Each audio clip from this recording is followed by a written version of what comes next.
Buen día, mi nombre es Tomás Collos. Hoy es lunes 24 de agosto y siendo las 10:30 de la mañana, les doy la bienvenida desde la ciudad de Rosario. Muchísimas gracias por sumarse a esta charla llamada Sistemas Productivos Siempre Vivos, Siempre Verdes, que estará a cargo de Pablo López Anido, Jorge Massieri, Bernardo Romano, José Luis Orsín, Marcelo Arriola y Martín Marcetti. A lo largo de la presentación podrán ir haciendo preguntas en el panel derecho. Les pedimos que por favor, a medida que vayan viendo las presentaciones, vayan mandándonos las preguntas, así podemos ordenarlas y contestar la mayor cantidad posible.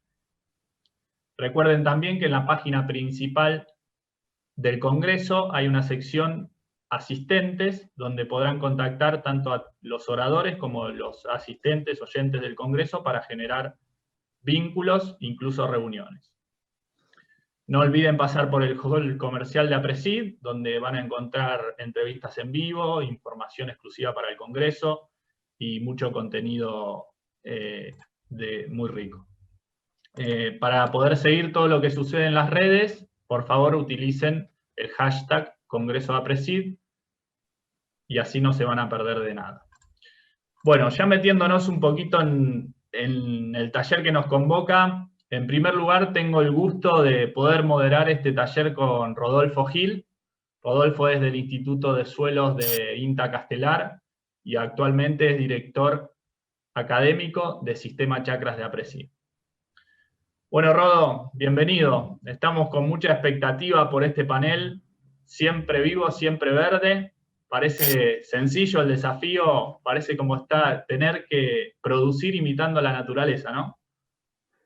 Sí, exactamente. Buen día, Tommy, buen día a todos los oyentes. Para mí también es una enorme satisfacción estar aquí a través del programa Chacra en este congreso, una versión más de APRESID.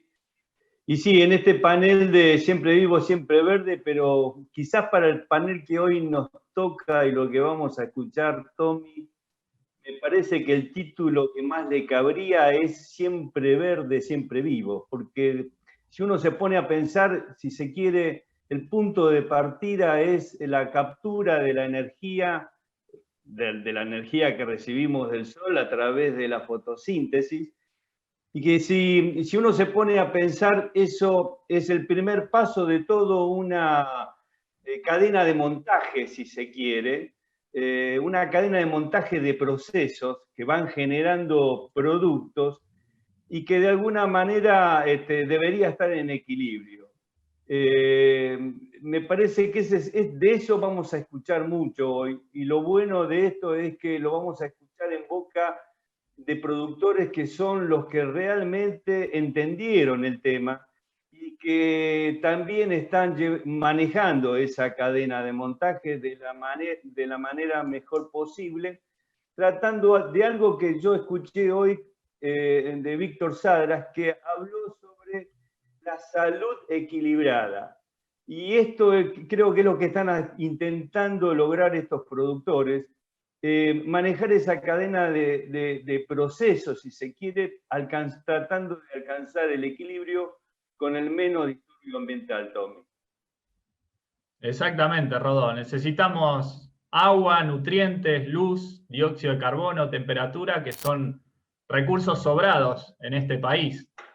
Pero me parece que también tenemos otro recurso que es indispensable para todo esto, que es la materia gris y el liderazgo de los productores, ¿no? Todos estos recursos disponibles que hoy cuenta Argentina, necesitamos personas como las que vamos a presentar a continuación que puedan administrarlos de la mejor manera, produciendo, generando riquezas, generando mínimo impacto ambiental y bienestar social, en definitiva.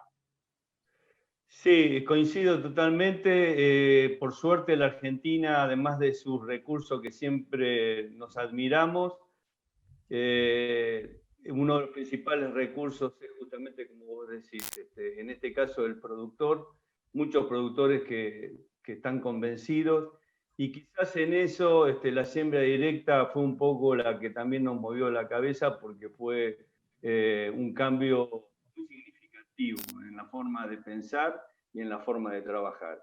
y hubo muchos productores que de alguna manera levantaron ese guante de ese paradigma y hoy lo están llevando adelante.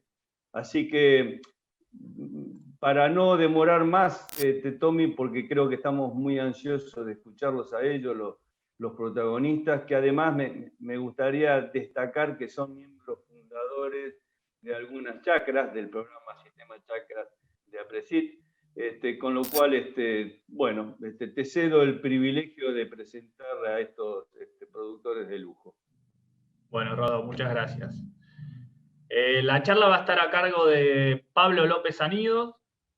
Pablo es productor de bandera y miembro fundador de la chacra homónima. Jorge Massieri, ingeniero agrónomo, asesor y productor, miembro fundador de la chacra Valles Irrigados Norpatagónicos. Bernardo Romano, licenciado en Administración Agropecuaria, productor agropecuario, miembro de la Regional Bragado Chivilcoy. José Luis Orsín, ingeniero agrónomo, asesor privado, miembro fundador de la chacra Los Urgentes Inriville. Marcelo Arriola, ingeniero agrónomo, asesor privado, socio de APRESID, pertenece a la Regional Pergamino Colón. Martín Marcetti, gerente de programa REM de APRESID hasta mayo de 2020, actualmente asesor, ensayista, productor de la zona centro-sur de Santa Fe. También, Rodo, más allá de estos currículos, me gustaría presentar a estos productores como líderes en el desarrollo de sistemas productivos sustentables, porque realmente nos ha tocado trabajar con ellos en el programa de APRESID, de investigación y desarrollo, y sinceramente nos han ayudado muchísimo a romper estructuras mentales y a poder dar luz a un montón de vacíos de información, ¿no? Sí, por sobre todo son personas muy, muy curiosas, con un sentido crítico. Creo que continuamente se están preguntando el por qué y para qué hacen las cosas, pero lo más destacable también es que esa curiosidad la transforman en utilidad. Es decir, demandan conocimiento, contribuyen a generar conocimiento y por sobre todas las cosas aplican ese conocimiento y lo transfieren, que creo que es lo que vamos a aprender en el panel de hoy, Tommy. Muy bien, bueno. Entonces le damos lugar al director para que arranquemos a escuchar esta gran disertación. Bueno, buenas tardes. Vamos a ver si podemos contarles un poco esto que ha por llamarse en esta charla la biolabranza, y ver si cómo en los sistemas productivos podemos modificar nuestros sistemas de producción y podemos mejorar nuestros sistemas de producción. Estos datos se basan en la chacra Pergamino. La chacra Pergamino cumplió sus 9 años, en los cuales ya hemos cerrado la parte física, químicas y biológicas, y esto es una partecita muy chiquitita de un resumen de intentar ver cómo la biología condiciona la parte física. Dentro de la chacra Pergamino, estos son los suelos texturales que hay dentro de nuestra chacra, con niveles de limo que van entre 50 y 70% de limo en nuestros suelos. Eso nos generó que todos los sitios de la chacra, algunos con mayor intensidad y otros con menor intensidad, tenían capas densas. La pregunta es si nosotros podíamos influir con nuestro sistema de producción, alimentando a la biología de suelos, ácaros, lombrices, para poder tratar de capturar esas partículas de limo y romper esas capas densas, pero ya no con una labranza tradicional que tanto mal le ha hecho al suelo, sino con la biolabranza. Y los primeros datos que pudimos ver, que nos mostraba Luis Wall en estos análisis de biología de suelo, es que al principio indudablemente la biología de suelo dependía de la zona. Se agrupaban, la biología de suelo de cada lote se agrupaba de acuerdo a la zona donde estaba. A medida que iba pasando el tiempo, indudablemente esto cambió y dejó de parecerse al lugar donde estaba la biología de suelo, a representarse por el lugar donde estaba, y pasó a correlacionar fuertemente con el sistema de rotación que teníamos en cada una de esos sitios.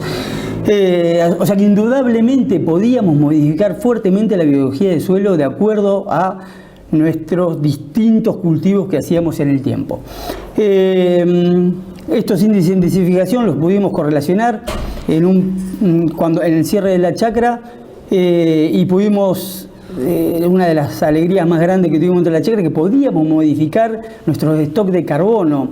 Indudablemente, a medida que intensificamos, aumentábamos los niveles de carbono en distintos campos. Y esos niveles de carbono indudablemente alimentaban distintos bichitos, distintos insectos de nuestra biología de suelo. Así, por ejemplo, pudimos, de la mano de Camilo Vedano, ver que los orivátidos, que son unos ácaros que hacen fuerte descomposición, la primera parte de la descomposición de los rastrojos, aumentó fuertemente, pero la mayor cantidad se vio en los lugares donde había mayor cantidad de gramíneas en nuestros sistemas productivos. De la misma manera, también de la mano de Camilo, pudimos ver abundancia de lombrices. Indudablemente, a medida que aumentamos nuestra intensidad, aumentamos la cantidad de lombrices en abundancia. Y en un primer momento fueron las pasturas. Cuando las pasturas entraron a agricultura, bajaron esa abundancia de lombrices. Y la que más fuertemente aumentó la abundancia de lombrices fue la de mayor intensidad, pero que tenía alta proporción de leguminosas. Y hablar de lombrices es un poco general, así que en realidad había que ver que había diferentes lombrices, y obviamente como diferentes lombrices, diferentes tamaños de lombrices, y como los muestra acá en el gráfico, distinto grado de agregación de acuerdo al tamaño de esas lombrices. Así que no solamente había cantidad, sino que había que ver, más que la abundancia, la biomasa. Y también pudimos correlacionar biomasa con intensidad. O sea que a medida que más le damos de comer a nuestros suelos, teniendo los 365 días del año el campo verde, podíamos aumentar nuestra biomasa de lombrices. Ahora, esa biomasa de lombrices y abundancia, empezamos a ver alguna correlación con frecuencia de láminas y vimos que a medida que aumentaban la intensidad, aumentaba la cantidad de lombrices, pero había una mayor correlación entre biomasa de lombrices que en abundancia de lombrices propiamente dicho. Y acá pongo un punto que a mí me queda fuertemente grabado, que es en esas 5 lombrices por monolito, en esos 5 gramos, por monolito, representan 800 kilos de lombrices por hectárea. Ese dato no es menor. Cuando uno piensa hoy hay mucha gente pensando en biología de suelo, y la verdad que cuando uno piensa en mejorar esa biología de suelo, no solamente hay que aumentar la cantidad de carbono capturado, sino que hay que tener los 365 días del año verde el campo, como para darle de comer los 365 días del año a esa macrofauna. Imagínense 800 kilos de novillos en un barbecho de soja, cómo terminarían estos novillos, estos 2 novillos cuando terminen esos 6 meses de barbecho, ¿no? O sea que indudablemente hay que darle continuidad al sistema. Y estos procesos, indudablemente, esto a mí me quedó fuertemente grabado porque es muy grande el dato. En esa mayor cantidad de ácaros orivátidos, por el cálculo de consumo por día que hacen estos orivátidos, consumen 310 kilos de rastrojo por día. Y en el caso de las lombrices, con esta cantidad de lombrices encontradas, consumen 30 toneladas de suelo por hectárea por día.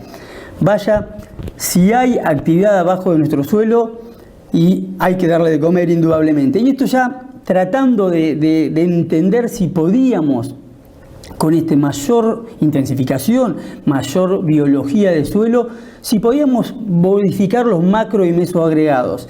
Y verdaderamente este es un trabajo de Luis, en el cual en todas las muestras se midieron macro y mesoagregados, y la verdad que a medida que aumentamos la intensificación, se aumentó esos macros y mesoagregados. O sea, pudimos disminuir la cantidad de limos que había suelto y agregarlos, y en esa biolabranza hacer mayor estructura y mayor porosidad, que es lo que estamos intentando hacer, bajar esas capas densas. En el mismo, desde el lado de la física del suelo y en los mismos sitios, Guillermo Peralta nos correlacionó el índice de intensificación con el espesor ponderado de láminas. Y es interesantísimo que es indudable con todo esto que a medida que aumentábamos la intensificación, aumentábamos la macrofauna del suelo y pudimos bajar el espesor ponderado de láminas. No es poca cosa cuando uno piensa en economía de agua, en mayor infiltración. Es indudable que a medida que uno aumenta esa intensificación, podemos mejorar las condiciones físicas del suelo. Y esto es para ver cómo fueron variando los lotes de acuerdo a la distinta intensificación. El de la izquierda en la rotación trigo-soja, maíz-soja, que tanto estamos acostumbrados a ver. Y a medida que nos vamos hacia la derecha, más intensificado, el último es con pasturas, pero el del medio no es pastura y es una mayor intensificación los 365 días del año con trigo, soja, vicia, maíz. Es indudable que la intensificación y diversificación de las rotaciones favorece la abundancia de algunos grupos biológicos de meso y macrofauna encargados de realizar la biolabranza del suelo, aumentando los meso y macroagregados con la consiguiente disminución de capas densas como consideración final. Y para entender si queremos apostar a la biología del suelo, indudablemente las bacterias, lombrices, ácaros y demás no pueden vivir en el terremoto continuo. El campo tiene que estar en siembra directa, indudablemente. Como dijimos anteriormente, y a lo que nos trae este congreso, siempre verde, los 365 o la mayor cantidad del tiempo que se pareja a esos 365 días del año, el campo verde, debido a que no nos podemos permitir que esos dos novillos se nos queden flacos o se nos mueran. Se necesita diversidad, indudablemente, y tiempo. Estas son tecnologías de procesos. El deterioro del suelo sucedió en un tiempo relativamente largo. No le pidamos solución como es una tecnología de insumos. Esto es una tecnología de procesos, tenemos que darle tiempo para que los procesos se manifiesten y nos den una mejor salud del suelo. Muchas gracias. ¿Qué tal? Buenos días, mi nombre es Pablo López Ganido, soy productor del sudeste de Santiago del Estero y soy miembro de la Chacra Bandera. La idea es compartir con ustedes lo que venimos haciendo, lo que venimos caminando en la Chacra Bandera de sus orígenes en cuanto a lo que es rotaciones con cultivos de servicio y manejo de malezas. Cuando pensamos en una rotación tradicional en los inicios de la siembra directa, se pensaba en una rotación simple de trigo, soja, maíz como cultivos principales. Esta rotación yo la llamo zona de confort para tanto productores como para malezas, porque desde el punto de vista de los productores o de los ingenieros es sencillo, digamos, trabajar sobre la productividad de un cultivo, tanto en trigo, en maíz, en fertilización o en el tema de variedades. Y para las malezas, porque al ser una rotación simple con pocas variaciones entre años y pocos herbicidas para el control de malezas entre los barbechos, se hace simple de adaptación para las malezas. Esta rotación es de un diseño con un objetivo cultivo por cultivo, o sea, siempre cultivo de soja para tener mayor productividad en el cultivo de soja y cultivo de maíz para tener más productividad en el cultivo de maíz. Es de un diseño simple, de una demanda ambiental inelástica en relación con la oferta. Esto quiere decir que por más que tenga un año con más agua o más oferta hídrica que otros, es poco lo que puedo hacer en mi rotación para adaptarme a esa mayor demanda de agua.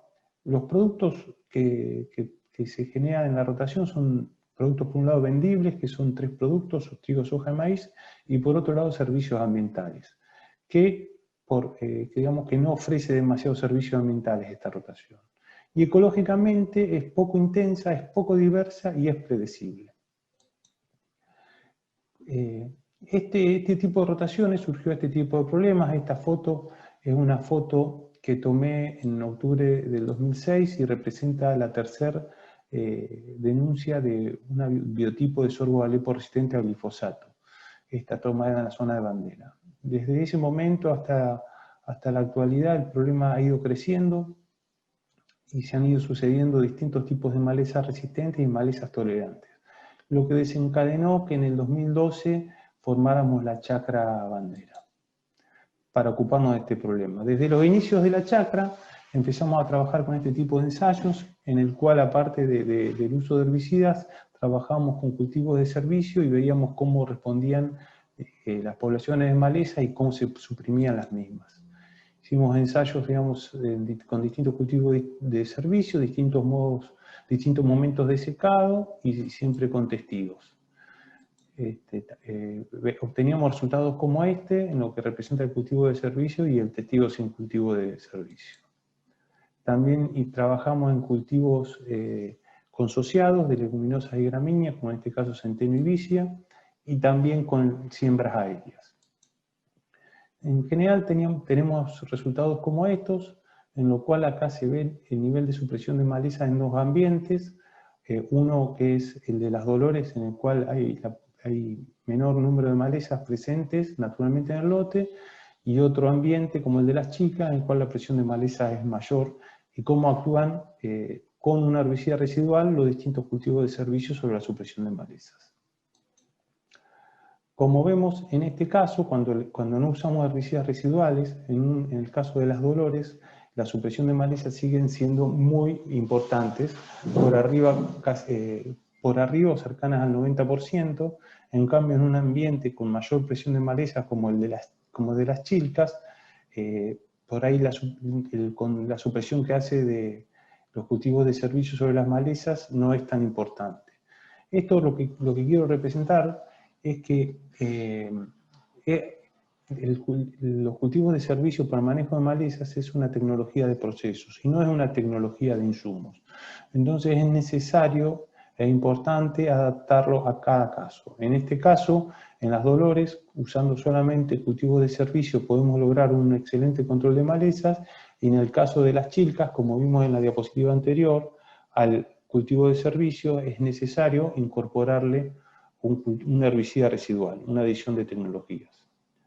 Cuando estudiamos cómo son los niveles de emergencia de una maleza en particular, como es Gomphrena perennis, lo hicimos para otras malezas, obteníamos gráficas como esta. La línea azul es el flujo de emergencias en el estado natural de Gomphrena perennis. Y la línea verde es cómo es este flujo de emergencia cuando se usa un barbecho químico. Y la línea roja, cómo es el flujo de emergencia cuando se está trabajando con cultivos de servicios. La línea violeta es el efecto aditivo de las dos tecnologías. Lo importante de esta gráfica es, por un lado, remarcar el buen comportamiento que tuvo el cultivo de servicio en la supresión de la emergencia de Gomphrena, mejor incluso que el barbecho químico, pero lo más destacado aún es que cuando, aparte del cultivo de servicio, se usa el barbecho químico, el control fue casi total. Con una gran ventaja, que la presión de selección del herbicida se ejerció sobre una población mucho menor gracias a tener un cultivo de servicio. Con la supresión que hace el cultivo de servicio sobre las emergencias naturales de Gomphrena, hace que cuando un herbicida se aplique sobre este flujo de emergencia mucho menor, se realiza una presión de selección, con lo cual se alarga notablemente la vida útil de los herbicidas. Entonces, con el cultivo de servicio en estos años pasamos a este tipo de rotaciones, que yo las llamo de compromiso ambiental, en el cual, digamos, aparte de los cultivos tradicionales de maíz, trigo y soja, se incorporan los cultivos de servicio de vicia y los cultivos de servicio de centeno. Uno de los peligros que tiene esta rotación es que por incorporar solamente dos cultivos de servicios más, los mismos pasen de tomarse como una tecnología de procesos a una tecnología de insumo. ¿Qué quiero decir con esto? En el diseño de la rotación anterior, el objetivo de los cultivos es, aparte de ser cultivo a cultivo, hacer soja para producir más soja, también se incorpora el cultivo de servicio, como en el caso de la vicia, para mejorar los rendimientos en maíz, con la incorporación de nitrógeno que hace el mismo. El diseño también de este tipo de rotaciones sigue siendo simple. La demanda ambiental está más relacionada con la oferta, porque yo manejando el momento de secado un cultivo de servicio, puedo en un año húmedo, digamos, extenderlo, o en un año más seco secar el cultivo y estar más adaptado a la oferta ambiental, en este caso la oferta hídrica. Los productos vendibles siguen siendo tres, los mismos que la rotación que habíamos hablado antes, trigo, soja y maíz, y los servicios ambientales mejoran por la incorporación de cultivos de servicio como la vicia, que pueden, digamos, incorporar nitrógeno en el medio. Ecológicamente es una rotación más intensa, es más diversa y sigue siendo bastante predecible por lo que decíamos, que es por la simplicidad de solamente incorporar 2 cultivos de servicio. Lo que estamos pensando para el futuro, lo quiero representar en esta diapositiva, que es una intersiembra de cultivo de centeno con cultivo de garbanzo. La idea es tratar de aumentar la diversidad de nuestras rotaciones lo más posible. Iríamos, en vez de un esquema de rotación en una secuencia de cultivos, a una matriz, en la cual, aparte de los 3 cultivos principales, soja, maíz y trigo, y incorporamos los cultivos de servicio de vicia y centeno, que ya veníamos hablando, y también incorporamos otros cultivos comerciales, como puede ser el algodón, que en nuestra zona es un cultivo que se adapta mucho a ambientes con mayor nivel de salinidad, que la soja no se adapta tan bien, cultivos como el girasol, que es un cultivo que está en intermedio entre un cultivo de invierno y un cultivo de verano, se siembra en agosto y permite realizar otro cultivo de verano posterior. Cultivos como el poroto común, que son cultivos de 95 días de siembra a cosecha, que en nuestra zona se puede sembrar en ventanas de septiembre a diciembre, o se puede sembrar en ventanas de febrero a mayo. Cultivos de servicio como la moa, que es un cultivo de servicio C4, que también, al igual que el poroto común, tiene una ventana de siembra en septiembre y otra en febrero, y se puede manejar el secado, pero es muy rápido. En menos de 70 días se puede secar el cultivo, que incorpora una enorme cantidad de materia seca. Cultivos leguminosas que pueden reemplazar al exceso de trigo como el garbanzo, y es un excelente antecesor de maíz. Cultivos de servicio muy específicos para ambientes complicados, como es el Melilotus, pero con enormes ventajas y enorme adaptación a este tipo de ambiente para nuestra zona.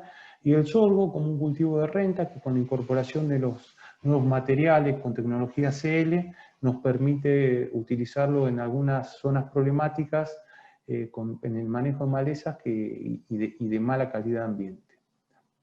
La idea es contar con una caja de herramientas que nos permitan ser lo más adaptable y lo más variable en el medio que podamos ser.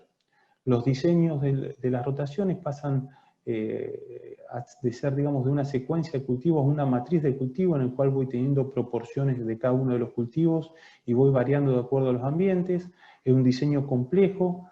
La oferta, como tengo muchas herramientas, me puedo adaptar mucho a la oferta ambiental de cada año.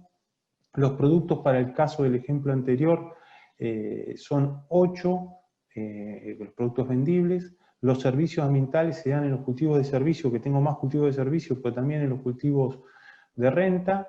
Ecológicamente es muy intensa, es muy diversa y es impredecible.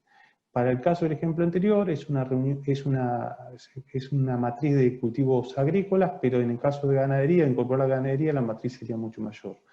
Nosotros creemos que solamente con pocos cultivos de servicio no es suficiente, que es indispensable tener la mayor variabilidad para poder tener la mayor adaptabilidad y lograr una economía lo más estable posible con los productos que vendemos. Probablemente esto va a implicar que trabajemos para algunos cultivos como el garbanzo o el poroto común, tranqueras afuera, que son hoy la gran dificultad que tienen estos cultivos fuera de los cultivos tradicionales. Bueno, eso es un poco el resumen de por dónde creemos que pasa el camino para el manejo sustentable de maleza en los próximos años. Muchas gracias. Buenos días para todos. Mi nombre es Jorge Massieri. Soy asesor y productor del sudeste cordobés, pero en este caso vinculado como miembro fundacional a la chacra Vimpa, Valles Irrigados Norpatagónicos, y la idea un poco es comentarle cómo logramos, a través de una intensificación en la rotación, generar un suelo productivo. Así que, bueno, eso es un poco la idea y vamos a la presentación. Bueno, como les dije, a través de la intensificación en la rotación, que es una idea simple, pero que no deja de ser un desafío complejo. Nos situamos en la latitud sur, 40 grados, a orilla del Río Negro. En este caso nuestro proyecto está en la margen norte del Río Negro, y todo se hace con riego total, aplicando láminas totales en los cultivos. La zona precipita 250 milímetros por año, pero con un desvío del 100%. Tenemos 3 sistemas de riego, ya sea presurizado por aspersión, presurizado por goteo, o por mantos de autocaudales en corto tiempo. ¿Qué nos llevó ahí? La oferta ambiental. ¿Y qué buscábamos? Buscábamos, a partir de una oferta ambiental de agua de 800 metros cúbicos por segundo, que lleva el Río Negro, de agua dulce, que se derrama en el mar, excelente temperatura media comparada con Pergamino, y una excelente radiación superior a la de Pergamino, y con un periodo libre de helada que va del 23 de octubre al 9 de abril, con un 10% de riesgo que ocurran heladas después del 23 de octubre o antes del 9 de abril. Con esta caracterización ambiental, agua, heliofanía, radiación y temperatura, como nuestro sistema contempla riego total, enfocamos en el proceso formador de suelo. Los suelos de la zona, una zona árida, suelos poco desarrollados, con horizontes superficiales claros y pobre en materia orgánica, son suelos aluvionales, que lo ha generado el transcurso de muchísimos años el Río Negro en su camino hacia el mar, con una alta heterogeneidad, textura y fertilidad física de baja calidad. Textura fina o gruesa, depende del lugar. El desarrollo de los suelos se presentó desde los inicios como un requisito indispensable para una producción económicamente sustentable. Eso es lo que se veía desde el monte al primer cultivo. Entonces fuimos con la preparación agronómica que nos da ser del sudeste cordobés, salíamos del monte prístino, desmontamos, primer cultivo otoño-invernal, que nos enfocaba en el primer maíz en la rotación. Nosotros fuimos con la idea del balance de carbono positivo y pensamos que una rotación de maíz durante varios años iba a ser un aliado estratégico en el proceso formador de suelo con un balance de carbono positivo. Pero bueno, ¿esto qué nos llevó? Hemos subestimado la oferta ambiental y el hacer maíz sobre maíz nos generó un problema de acumulación de rastrojo, ya que no hay un otoño con buena temperatura y buena luminosidad, que tenga un buen proceso mineralizador, que descomponga la materia orgánica. La caída de la radiación es muy fuerte, la inmovilización de nitrógeno es altísima, y al tercer maíz teníamos problemas de implantación. Nos dábamos cuenta ante una eventual helada cómo el maíz en suelo desnudo soportaba la helada, pero debajo de la cobertura se moría, y la inmovilización de nitrógeno era tremenda. Por ende, necesitábamos pensar, incorporar leguminosas en la rotación. En este caso, incorporamos la vicia y la soja. Ahí fue el desafío, una nueva rotación. La nueva rotación incorpora a las leguminosas, como las nombramos, para bajar la relación carbono-nitrógeno, y aparece el trigo como cultivo indispensable en la rotación. Nuestra rotación entonces termina siendo trigo, vicia, maíz, soja de primera. Aún así, en este proceso formador de suelo, los excesos de cobertura siguen siendo un problema. Es muy fácil tener balance positivo de carbono, porque al ser riego total y la oferta ambiental es altísima, se genera un balance de carbono positivo. El otro camino hubiese sido hacer suelo a través de pasturas consociadas. La idea, y teniendo agua en cantidad y calidad, es tener el tiempo de ocupación a lo largo del año con raíces activas la mayor parte del tiempo. Los resultados cuantitativos que logramos en 7 años de agricultura es una mejora en la materia orgánica de 0 a 5 en la Asociación La Victoria, LB, regado versus monte, lavado de sales, disminución del sodio. Parámetro físico en los dos ambientes, ya sean las dos asociaciones de suelo, La Victoria y Río Negro. La Victoria es una llanura aluvial, Río Negro es una llanura aluvial pero más reciente. En ambos casos la densidad aparente cae, mejor en Río Negro, baja que en La Victoria, que es un suelo franco-limoso de partículas muy finas. Mejora la infiltración, nosotros necesitamos que mejore la infiltración, porque al ser un riego total con láminas de 30 milímetros, necesitamos mejorar la infiltración para ser eficientes en el aporte de agua. Como resultados cualitativos, la mejora trasladada en resultados cuantitativos, ya estamos logrando trigos de 8 a 10 toneladas, soja de 4 toneladas a 4 toneladas y media, maíz de 13 a 15 toneladas por hectárea. Para cerrar, nosotros venimos de un sistema en el que una vaca cada 20 hectáreas desteta un 50%, o sea que logramos un ternero cada 40 hectáreas o cada 2 vacas. Para eso tenemos afectado un trabajador cada 10.000 hectáreas, produciendo 4 kilos de carne por hectárea por año.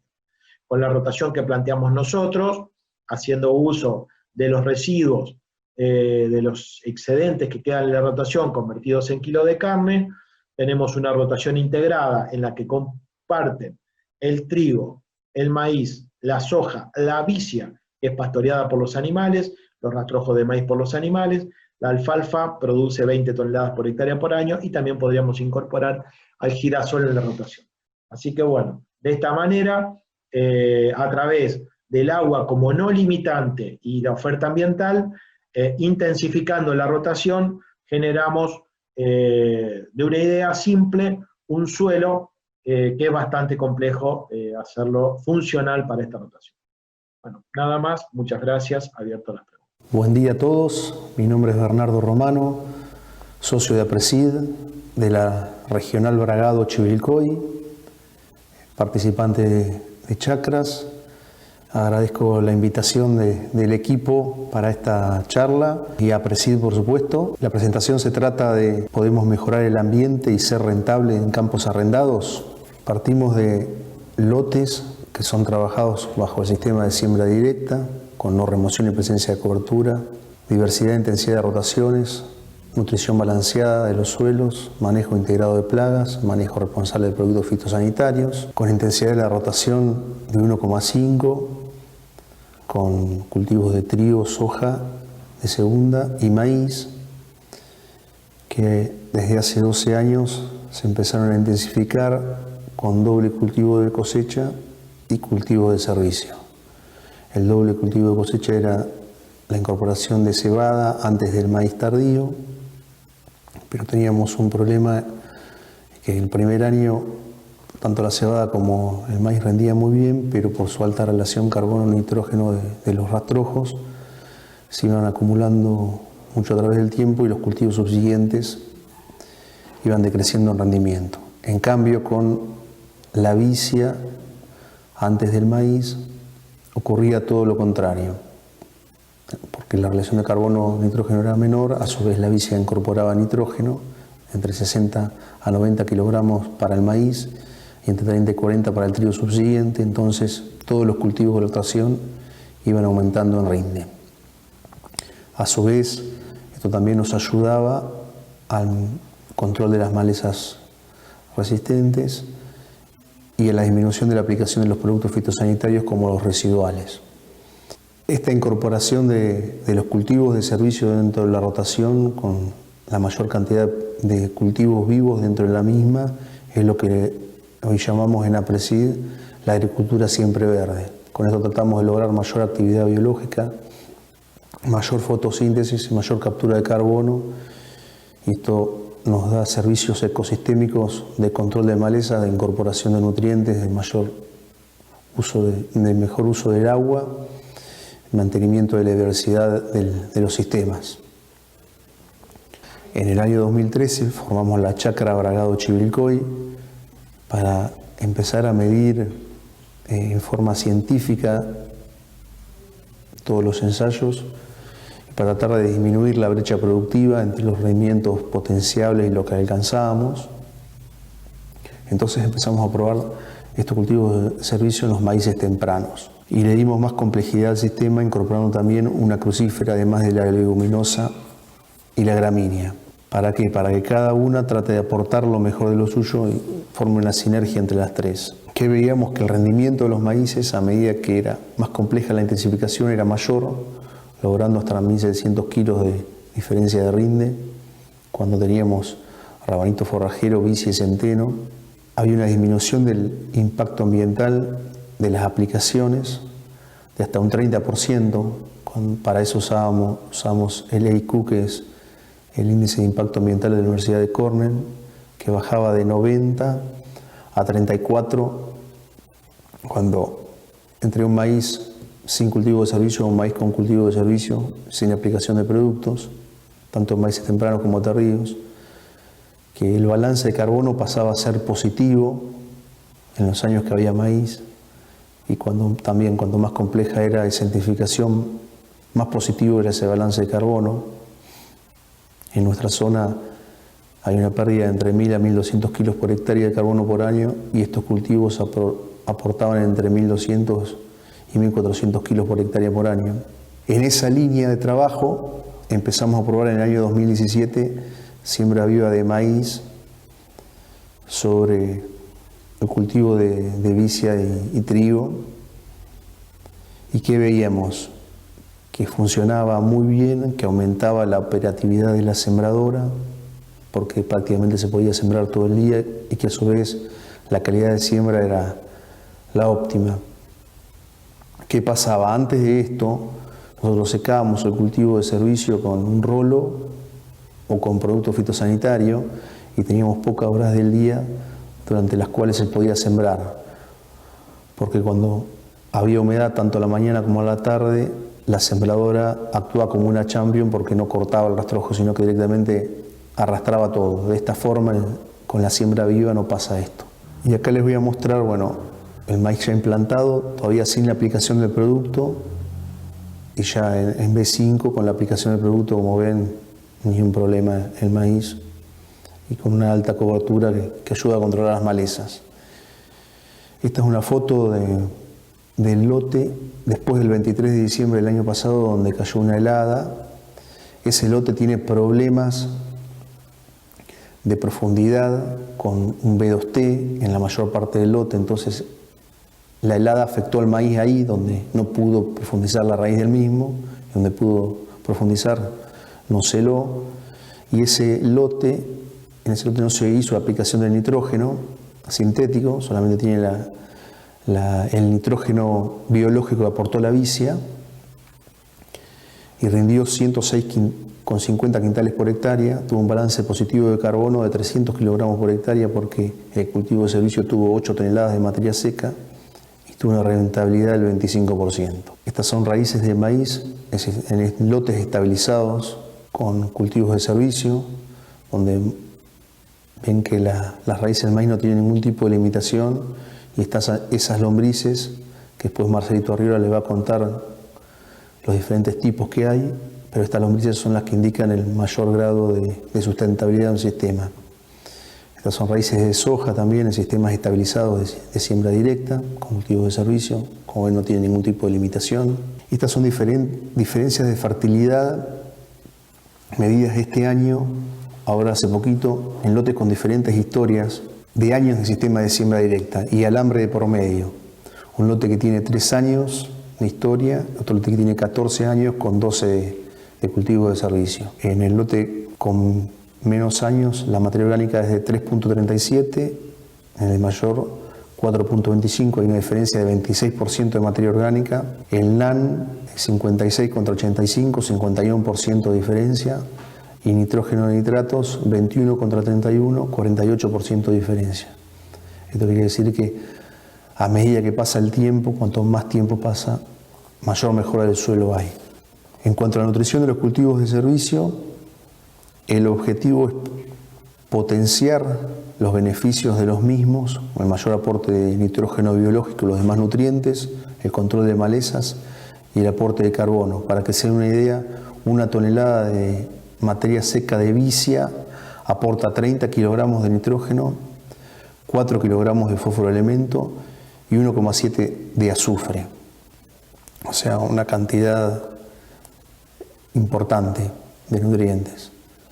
Entonces, hacemos entre los dos cultivos, entre el de vicia y el maíz, la reposición de fósforo, y el año pasado empezamos a probar ensayos de azufre con diferentes cantidades, 0, 10, 20 y 30 kilogramos de azufre por hectárea, y vimos que la mejor relación era la de 20 kilogramos de azufre por hectárea, con la que logramos entre un 28 y 30% de incremento de la producción de la vicia o de los cultivos de servicio totales. La mayor barrera de entrada que tenemos hacia la intensificación con los cultivos de servicio es que lo vemos como un costo en vez de verlo como una inversión. Entonces tenemos que hacer un cambio de paradigma dentro de nuestra cabeza y pasar de imputarlos como una inversión en vez de como un costo. Una inversión con una tasa de retorno importante. La inversión se compone de la siembra, desde la más económica con una altina, pasando por el avión, hasta la más cara que es la sembradora, con la semilla, sea simple, doble o triple o más especies, y la aplicación de fitosanitarios y los mismos, donde tenemos valores que van entre los 55 y 120 dólares por hectárea. Un ahorro que se compone del número de aplicaciones de 1 a 3 de productos fitosanitarios, como el glifosato, los hormonales, los residuales como la atracina, PPO y ALS, y el nitrógeno sintético de entre 30 a 115 kilogramos por hectárea. Todo esto nos da un valor de entre 54 y 220 dólares por hectárea. Después tenemos los incrementos de rendimientos de los cultivos dentro de la rotación, de un 15% en maíz temprano, 20% en tardío, 20% en trigo, 8% en soja de segunda. Y esto nos da un retorno de la inversión en maíces tempranos del 10 al 30%, en maíces tardíos del 16 al 40%, y de la inversión del retorno de la inversión de los 2 años, o sea, de la rotación total, del 22 al 50%. Acá les muestro otro ejemplo de un maíz tardío del año pasado, con historia de 10 años de intensificación con cultivos de servicio, donde el rendimiento fue sin aplicación de nitrógeno sintético de 130 kilogramos por hectárea, con un balance positivo de carbono de 200 kilogramos por hectárea y una rentabilidad del 25%. Bueno, y acá le estamos mostrando lo que estamos probando ahora, que es la siembra viva de los cultivos invernales sobre el cultivo vivo de capiquí. ¿Para qué? Para tratar de mantener vivas las micorrizas durante todo el año. Las micorrizas son hongos que aportan agua y minerales a la planta a cambio de azúcar que le aporta la misma, o sea, una simbiosis. El capiquí dentro del maíz nace muy rápido y muy bien por el nitrógeno que aporta la vicia. A su vez, el capiquí ayuda a controlar las malezas de hoja ancha, que son las resistentes, o casi siempre las resistentes, y a su vez ayudan a anclar el rastrojo del maíz y las raíces de las mismas. Entonces ayuda a que la sembradora no se atore, porque cuando no hay malezas, cuando está el cultivo limpio de maíz, digamos, cuando hay humedad, tanto a la mañana como a la tarde, las sembradoras tienden a atorarse con los residuos de cosecha. Entonces, bueno, acá les muestro la siembra, donde no tiene ningún tipo de problema. Un cultivo de avena ya logrado, sin aplicación de productos fitosanitarios. Hoy se está comiendo esto. Un cultivo de cebada con la aplicación antes de nacer. Y un cultivo de trigo también con la aplicación antes de nacer. Y bueno, como conclusiones, hay un incremento de la actividad biológica de los suelos, mejora sostenible del carbono orgánico en los primeros centímetros de los suelos, disminución de la aplicación de los productos fitosanitarios y fertilizantes nitrogenados químicos, nos ayuda a controlar las malezas resistentes, a disminuir la brecha productiva, potencia los beneficios del sistema de siembra directa, incrementa la rentabilidad de nuestro negocio y nos ayuda a evolucionar hacia una agricultura capaz de hacer frente a los nuevos desafíos de sustentabilidad y a contribuir a la mitigación del cambio climático. Lo único que tenemos que tener la constancia de no caer ante la falta de resultados inmediatos, ya que a medida que transcurre el tiempo los mismos se potencian. Bueno, acá estoy en una foto con mi padre, que es mi maestro y mi mentor en esto de el cuidado de los suelos y el cuidado del ambiente. Con todo esto concluimos que podemos hacer el intento de mejorar el ambiente y ser rentables en campos arrendados. Muchas gracias. Buenos días a todos, mi nombre es José Luis Orsín, pertenezco a la Regional de Apreciación de los Urgentes Inrivil y además a la consultora privada Más Hectáreas, y lo que me toca contarles hoy es cuáles son los beneficios de los sistemas siempre verdes sobre los excedentes hídricos. Yendo a la presentación, bueno, como ustedes saben, el problema de los excedentes hídricos es un flagelo que azota a toda la región pampeana, y esto se debe al ascenso de napa que se viene registrando desde el año 70 en toda la región. Esta es una imagen del año 2015 en donde pueden ver todos estos sectores de color negro, que es agua en superficie, y por otro lado también en el resto de la superficie también se ve afectada productivamente debido a la napa cercana. Pero por otro lado también se dañó parte de la infraestructura, como son los caminos, y también esos problemas llegaron a ocasionar daños en las zonas urbanas.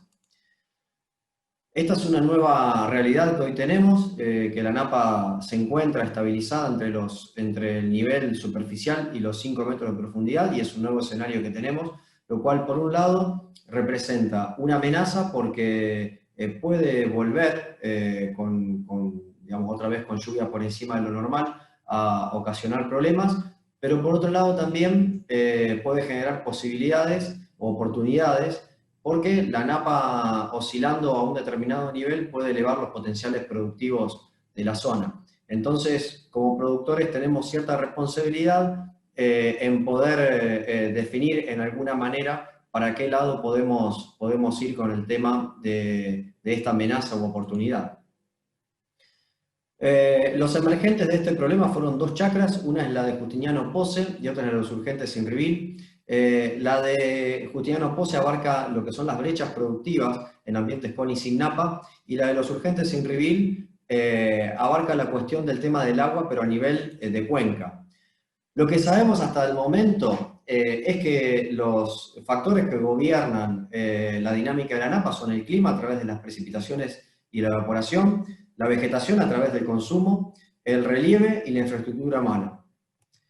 La vegetación y el clima determinan lo que es el balance hídrico, y el relieve el movimiento que tiene el agua en esa cuenca. Cuando es plana predominan más los movimientos verticales, y cuando tiene pendiente toman más preponderancia los movimientos de manera horizontal. Y por último la infraestructura humana, que ahora vamos a ver en detalle. Pero el hombre puede intervenir en estos 2 factores, en la vegetación y en lo que es la infraestructura. ¿Cómo afecta la infraestructura en una cuenca? Ahí pueden ver en colores celestes zonas que tienen agua en superficie. Y fíjense que acá hay un camino que cruza de manera este-oeste, que está haciendo de dique en esta cuenca. Y no es que no tenga que haber caminos, sino que todo el no mantenimiento de esos caminos con las alcantarillas del tamaño adecuado y la limpieza hacen que el agua no tenga dónde ir. En este caso, la dirección del agua es norte-sur, y lo que hacen esos caminos es actuar de dique. Entonces, lo que podamos hacer como productores ahí es limitado si no tenemos estas cuestiones en condición. Lo mismo pasa por los caminos. Este camino se hizo en 2015, lo que son los canales, esto se hizo en 2015, y por cuestiones de paso el canal tuvo que tener curvas a 45 grados y a 90 grados, no respetando el normal escurrimiento del agua. Entonces también se producen esos estancamientos de agua, y por eso es que el primer mensaje es que si no actuamos de manera coordinada y no nos involucramos todos los sectores, el productor lo que puede hacer es limitado. Entonces tenemos que ponernos de acuerdo, productores, el Estado, los consorcios canaleros, los consorcios camineros y también los institutos de investigación como INTA, universidades y CONICET, para que lo que haga el productor no sea limitado. Lo que podemos hacer nosotros es afectar lo que es el consumo de agua y diseñar rotaciones. Yendo a la cuenca en sí, la cuenca tiene 3 zonas bien definidas. La primera zona, denominada zona A, es una zona con muy poquita pendiente en que la napa se encuentra más superficial, como pueden ver acá. La zona B tiene un poco más de pendiente y la napa se encuentra algo más profunda. Y la zona C ya tiene más pendiente, un 3% de pendiente, y la napa se encuentra a mayor profundidad que las dos anteriores. Como pueden ver, las oscilaciones de la napa o la tendencia son las mismas, solo que cuanto más superficial nos vamos, ese movimiento tiende a ser más brusco. Ahora, en todos lados, en todas las zonas, esto responde al balance hídrico. Fíjense que el balance hídrico responde de una manera con mayor pendiente en las zonas donde fluctúa más cerca de la superficie y correlaciona mucho más, ¿no? Es decir, que a medida que nos vamos más allá de la superficie, el balance hídrico tiene mayor implicancia, pero en sí, el primer mensaje es que el balance hídrico gobierna lo que pasa con la napa. Si miramos en esa misma zona, la zona A, y miramos secuencias de rotaciones agrícolas, por ejemplo, en este caso soja y luego que fue a trigo soja, o maíz que fue a un cultivo de servicio y soja, podemos ver que también responde a lo que es el balance hídrico y podemos ver que la pendiente de la recta en cuanto al balance es la misma del movimiento de napa, es muy similar. Ahora, si miramos en esta misma zona una pastura perenne, podemos ver que esa pendiente es menor, se independiza relativamente del balance hídrico, se independiza más, estando en un lugar en donde la zona está muy cercana y donde la cantidad de pastura es poca, entonces la presión que tiene esa napa es alta sobre esa pastura. Pues ya tenemos un indicador que es que los sistemas productivos que tiendan a estar siempre verdes van a tener una mayor amortiguamiento de lo que puede ocurrir con la napa.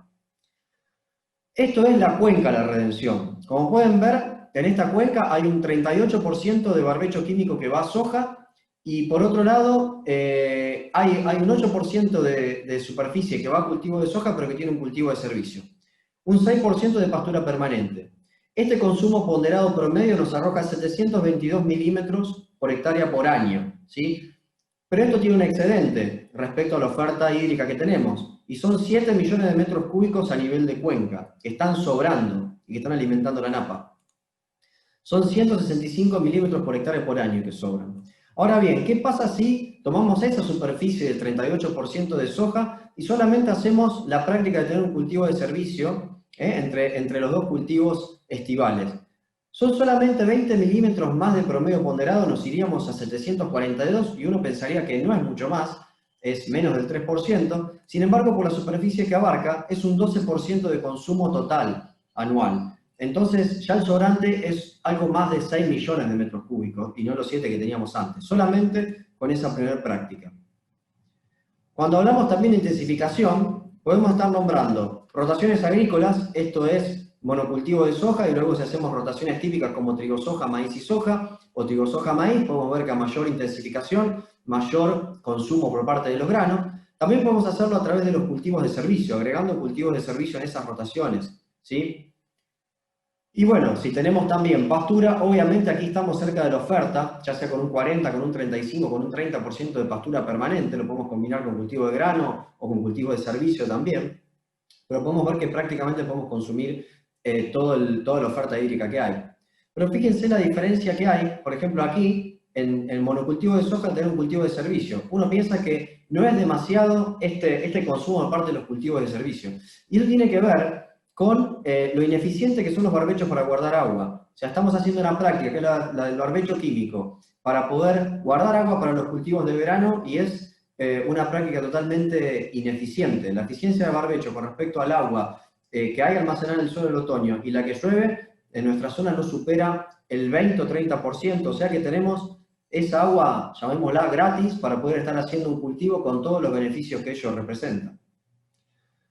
Aquí vemos el movimiento de la napa respecto al promedio, ¿sí? El desvío respecto al promedio que pueden tener los años que son año niño, en promedio la napa 164 centímetros, los años niña de 188, y el año neutro tiene un superávit de 32. Lo que nos permite ver esto es cómo se puede llegar a mover la napa según el pronóstico que tengamos. Pero también nos permite ver cuáles son los momentos más críticos que puede tener la napa. Y esos son el otoño y la primavera. El otoño, ¿por qué? Porque ahí los cultivos de verano ya no están absorbiendo agua y por lo tanto el balance pasa a ser positivo. Y en la primavera es porque todavía no están instalados los cultivos de verano consumiendo en demasía y sí tenemos los cultivos de invierno. Entonces, más allá de que el cultivo de servicio no consuma tanta agua, por lo que decimos, sí lo hace en un momento que es crucial.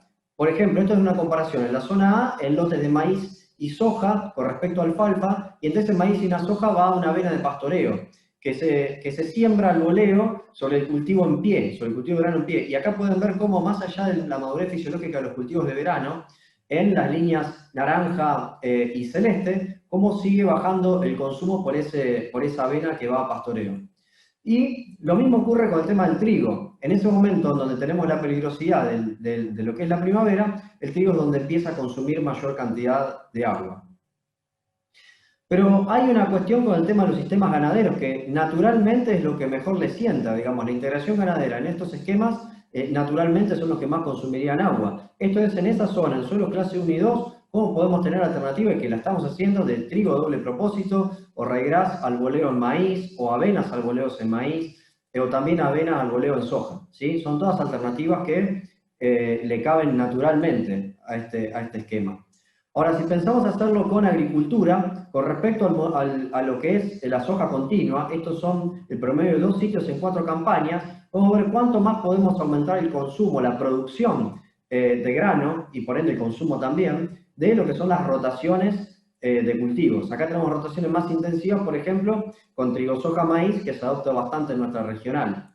Y por otro lado, estas rotaciones presentan un mayor margen bruto que lo que es la secuencia de soja, ¿sí? Acá tenemos, por ejemplo, también la rotación trigo-soja-maíz o la típica de 1/3 de trigo-soja, maíz y soja. Es decir, que desde el punto económico también es viable. Ahora bien, dentro de cada cultivo tenemos que ajustar la tecnología. ¿Por qué? Porque en esos ambientes donde tenemos napas cerca podemos elevar los potenciales productivos, hay mayor respuesta a densidad, mayor respuesta a nitrógeno, y esto nos da modelos tridimensionales de respuesta a lo que es nitrógeno y densidad. Entonces, en esos ambientes no podemos seguir manteniendo el típico esquema de las 70 o 80.000 plantas con los 180 o 200 kN, porque tranquilamente podemos estar explorando ambientes de mucho mayor potencial. Entonces, ahí hay que ajustar la tecnología dentro del cultivo para poder aprovechar esos potenciales de 140 o 150 quintales, y eso nos implica una mayor densidad de plantas y un mayor nivel de nitrógeno, y acá pueden ver los niveles de margen bruto de ese tipo de práctica. Entonces no podemos pretender cambiar las cosas haciendo exactamente lo mismo como decía Einstein.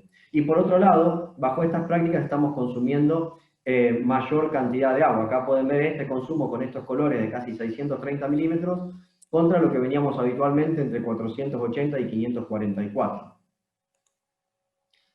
Para finalizar, las ideas principales es que hay un nuevo escenario productivo desde hace más de 10 años que parece estabilizarse con esa napa entre la superficie y 5 metros.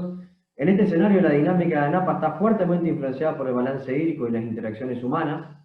De los componentes del balance hídrico, la producción puede intervenir a través del consumo para mitigar esos efectos adversos, y eso lo podemos hacer a través de la intensificación de las rotaciones y también dentro de cada dentro de cada cultivo, ajustando las tecnologías de proceso y de insumo. Surge la oportunidad de aprovechar esa oferta hídrica que aporta la napa para elevar esos potenciales de rendimiento y achicar la brecha mediante la tecnología de proceso e insumo. La intensificación ganadera emerge como una opción natural en estos esquemas, y por otra parte, como vimos, es económicamente viable y sustentable. Les agradezco mucho la atención y quedo atento a las preguntas. Bueno, muchísimas gracias a todos por escuchar. La verdad que es un privilegio contar con los oradores y las disertaciones que escuchamos. Viste, Rodo, al final nos sorprendieron con los mensajes. ¿Escuchaste a Pablo que nos enseñó que la diversificación nos hace más resilientes y más sustentables?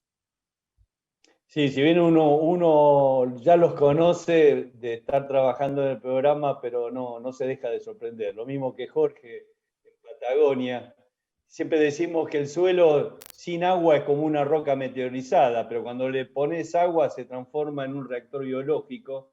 Y Jorge justamente nos dice cómo podemos transformar casi un semidesierto patagónico en un sistema no solamente biológico enriquecido, sino también que sea productivo. Y es más, nos destaca que por las bondades de radiación que tenemos ahí en el norte de Patagonia, podemos estar almacenando más energía que la que llegamos a descomponer.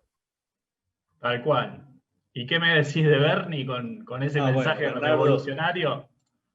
Que podemos generar riqueza y mejorar nuestros ambientes en campo de tercero. Sí, sí, la verdad un monstruo.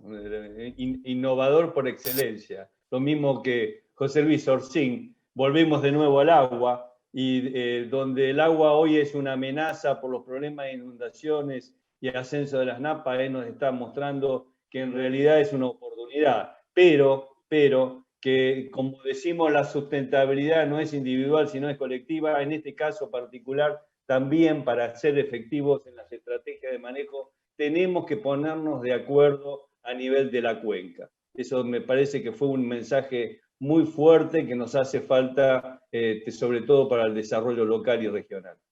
Tal cual, tal cual. Y Marce al final que le puso la lupa al suelo en la cuna de la agricultura y nos mostró el uso de indicadores biológicos para determinar la salud del suelo. Qué increíble. Bueno. Sí, porque fíjate, Tommy, que generalmente los indicadores que estamos utilizando tradicionalmente, tanto físicos, químicos, en realidad llegamos tarde. Cuando nosotros medimos que la densidad aparente es alta, bueno, ya pasó. O cuando decimos que se nos cayó la materia orgánica, bueno, ya pasó. Justamente Marcelo lo que nos está proponiendo, que a través de un indicador biológico poder estar viendo hacia cuál es la tendencia que está teniendo el proceso, los procesos de la salud del suelo, de la salud del suelo. Con lo cual acá se abre un panorama realmente muy interesante para contar con estos indicadores biológicos. Exactamente. Bueno, Rodo, si te parece, pasamos al módulo de las preguntas. Voy a ir leyendo cómo fueron llegando. La primera dice, ¿cuántos milímetros mínimos anuales se pueden mantener los suelos siempre verdes en zonas semiáridas? ¿Con cuántos milímetros? No sé quién le gustaría responderle, a lo mejor puede arrancar Pablo, que está en una zona en este momento con buenas precipitaciones, pero que históricamente el agua fue una limitante, es una limitante. Sí, yo creo que es una pregunta muy interesante. Va a depender fundamentalmente de la evapotranspiración de cada lugar, pero sin duda que, y la enorme variabilidad que hay entre años, ¿no? Nosotros en el caso particular nuestro, en nuestra zona, hay variabilidad enorme dentro de la zona porque incluso hay lugares donde hay NAPA, hay lugares donde hay NAPA de desalinización y hay lugares donde directamente no hay NAPA. Entonces el manejo, la planificación o de la herramienta que podamos tener para sobrellevar esto, mientras más alternativa tengamos va a ser mejor. Yo creo que digamos, lo importante es, aún en zonas como puede ser el este de Tucumán, donde la precipitación en invierno es muy escasa o nula, tratar de diseñar sistemas que nos permitan aprovechar al máximo esto, que todo el agua que nos llueve en el campo se vaya por evapotranspiración y no por evaporación directa al suelo, que pase a través de las plantas. Esto va a variar mucho entre los años. Creo que otro punto también, más allá del dato, que pueden ser, no sé, 600, 700 milímetros, del dato de lluvia, es tratar de usar el agua esta de lo más diverso posible, digamos. Yo puedo, lo que está pasando ahora en el NOA, que están achicando los grupos de siembra, antes sembraban todo grupo 8, ahora se está volcando a sembrar soja de grupo 5 o grupo 6, y eso está permitiendo dejar un pequeño excedente de agua durante el ciclo estival, que por ahí permite hacer la utilización para un tipo de cobertura, de tipo de servicios. Bueno, muy bien, muy bien. Llegó una para Bernie. Para sembrar en verde sobre vicia, ¿es necesario adaptar la sembradora? No. Con regularla bien y por ahí bajar y adaptar la velocidad de siembra estaríamos bien. Por lo menos a mí me han sembrado con muchas marcas de sembradoras y en diferentes estados, y todos han sembrado muy bien. Muy bien. Una relacionada con esta es, ¿solo de capiquí se puede sembrar en verde o podríamos utilizar la misma teoría para todas las malezas? Mira, yo he probado con el capiquí porque el cultivo de vicia deja un pulso muy alto de nitrógeno y hace que el mismo se desarrolle muy bien dentro del maíz y ayuda a controlar el resto de las malezas. Además ayuda a anclar el alto volumen de rastrojo de un maíz que viene sobre vicia, y eso ayuda a que la sembradora no tenga ningún tipo de problema. Es más, siembra mejor porque ese manto verde ayuda a que la cuchilla corte de la forma más eficiente. El tema del resto de las malezas habría que tener cuidado con que no sean resistentes, que no consuman mucha agua, habría que tener esa precaución, o sea, probar. Bien, perfecto.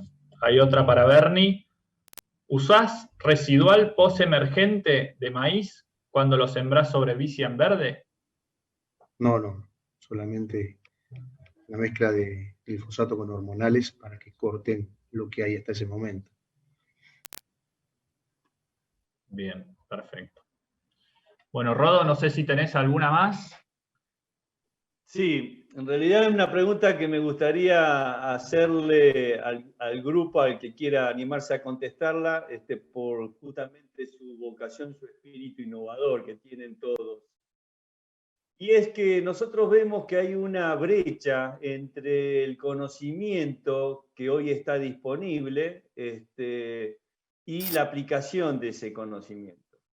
Si ustedes creen que más allá de las coyunturas hay razones que hacen de que ese conocimiento no sea aplicado en la medida que hoy está disponible. No sé si alguien se anima a contestar esa pregunta.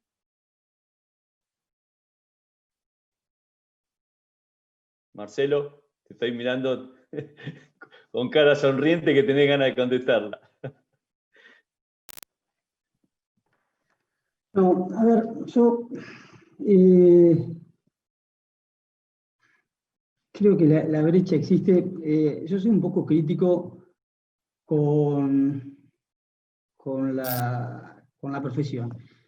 Creo que hoy, si vamos a la investigación, hay desde APRESID, desde INTAS, desde universidades, hay cantidades de trabajo que hablan de lo que habla Bernie, que hablan de lo que nos habló Pablo, que hablan de esa intensidad, de esa diversidad, de esa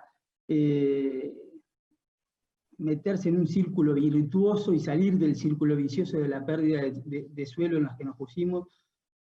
Y en el campo vemos y seguimos viendo los productores con todas sus problemáticas del día a día, de la carga imposible, de la cantidad de cosas que para qué explicarlas, que ya el productor lo sabe, y metido en un sistema siguiendo ese círculo vicioso. A mí me da la sensación, y esto a lo mejor es una sensación, que hoy falta extensión. Extensión para romper de la agricultura industrial simplificada, de poca agronomía, a una agricultura en la que hay que desaprender conceptos y empezar a aprender cosas nuevas y cosas que hoy sabemos que seguramente dentro de 5 años, 6 años ya sean viejas. Y entonces me da la sensación que hoy la falla para mí está en la extensión.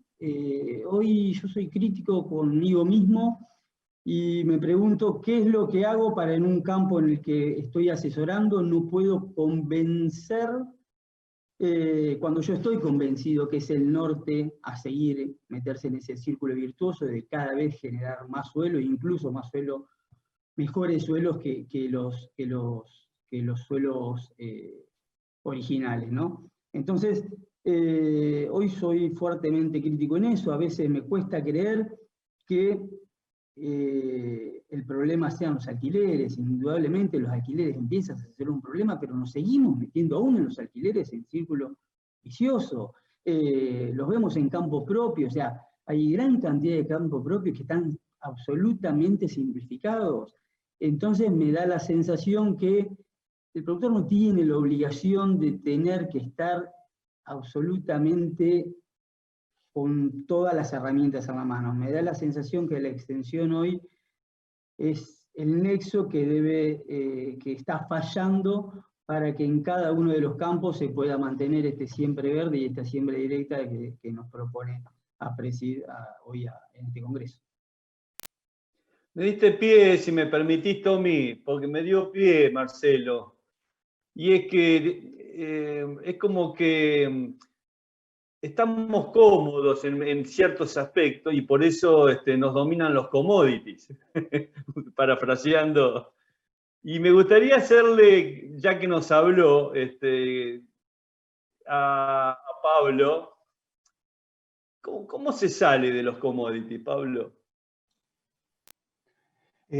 Sí, o sea, yo creo que hay un tema. Los productores tranquera adentro tenemos una facilidad enorme para incorporar cultivos. Cuando vemos algo que funciona rápidamente se difunden las cuestiones. El problema de los commodities es que el problema de salir de los commodities hacia cultivos como puede ser poroto moon o puede ser garbanzo, podrían ser también lo que yo creo que se va a venir, que es todo lo que es relacionado con bioenergía, es que hay que salir tranqueras afuera. O sea, el problema no está tranqueras adentro, el problema está tranqueras afuera, digamos. Ahí es donde el productor, y está relacionado también con el agregado de valor, porque hay algunos productos, la lógica de los commodities hace que, digamos, el producto salga bruto del campo y que uno lo único que tiene que hacer es levantar un teléfono y vender, digamos. Indudablemente que la salida de los commodities no va a salir por el lado ni de Bunge, ni de AGD, ni de COFCO, ni de ninguna de las empresas que justamente compran commodities. En la zona donde estoy yo es muy fácil producir un commodity, realmente. Yo me tengo que preocupar de la dosis de nitrógeno. A todos nos gusta trabajar a metro, digamos, para lograr más eficiencia en la aplicación de productos fitosanitarios, en la fertilización. En nuestra zona cada vez está habiendo más respuesta a fertilización. Eso es como que algo que nos gusta, digamos. Entonces, digamos, se trabaja en eso, en producir más commodity. Para salir de los commodity hay que ver si, bueno, cómo solucionamos problemas que no nos son sencillos, digamos, como es trabajar en tranqueras afuera, digamos, y bueno, cómo se organiza o cómo podemos lograr que el valor de un producto llegue, digamos, al productor, que está indudablemente relacionado con el tema de agregado de valor en origen. Es algo, salir de los commodities, yo lo veo por lo menos desde mi punto de vista, lo veo muy relacionado con eso. O sea, tenemos que procesar la mercadería, tenemos que aprender de comercialización, tenemos que trabajar en agricultura de repetición, no en agricultura de escala, que eso también es algo clave, digamos. El tema de la redistribución de la energía también son temas que se tienen que tocar. Pero bueno, nosotros podemos seguir trabajando con los commodities y tratando de mejorar eso, de ser eficiente. Después el maíz lo cargamos, en el caso nuestro, lo cargamos en un camión y lo trasladamos 600 kilómetros. O sea, ¿qué sentido tuvo? Ahí se desparramó toda la eficiencia que nosotros logramos con el uso de fertilizantes. O sea, muchas veces nosotros estamos llegando a niveles de fertilización que para la zona son altos, de 200 kilos de urea. Esa urea se tiene que trasladar hasta la zona, para producir a lo mejor en un año que no tenemos, como puede llegar a ser si no llueve, 2.000 kilos de trigo. O sea, el 10% se contrahizo contra flete de 600 kilómetros del trigo que producimos, digamos. Entonces, son esos aspectos de la eficiencia que hay que trabajar. Y indudablemente la solución no está tranquera adentro, está trabajar tranquera afuera con inversiones que no son disparatadas, digamos. Hoy a lo mejor un proceso de agregado de valor representa una inversión de $500.000, que es algo que tranquilamente no tenemos problema en gastar en una cosechadora, por ejemplo.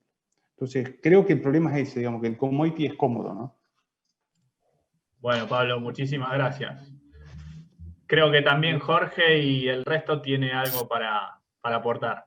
Jorge, te escuchamos. Bueno, yo me quedé en cómo acercar el conocimiento o cómo poner el conocimiento al servicio de nuestro sistema, ¿no? Y hago una sola mención, que la pregunta es de dónde venimos. Puedo poner una fecha, década del 70.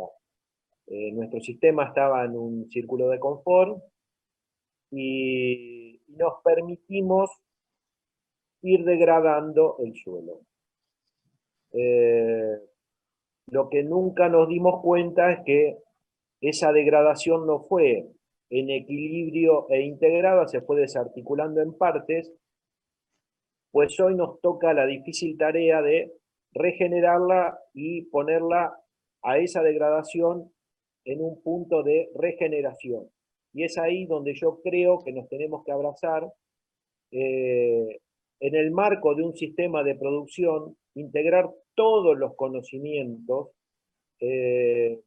aferrarse a las tecnologías de proceso para encontrarle un nuevo nivel a nuestro sistema de producción, que tal vez no sea el de la década del 70, va a ser difícil recuperar los tenores de materia orgánica, el calcio en el complejo de intercambio,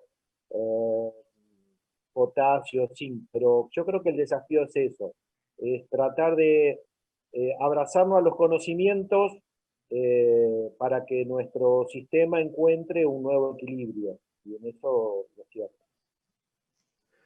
Me gustaría, Tommy, si me permitís, porque es cierto, mucho pasa por las decisiones y los cambios individuales, ¿no? Cambios mentales individuales. Pero hoy José nos marcó algo que también es importante que nos pongamos de acuerdo para alcanzar ciertos logros o ciertos objetivos.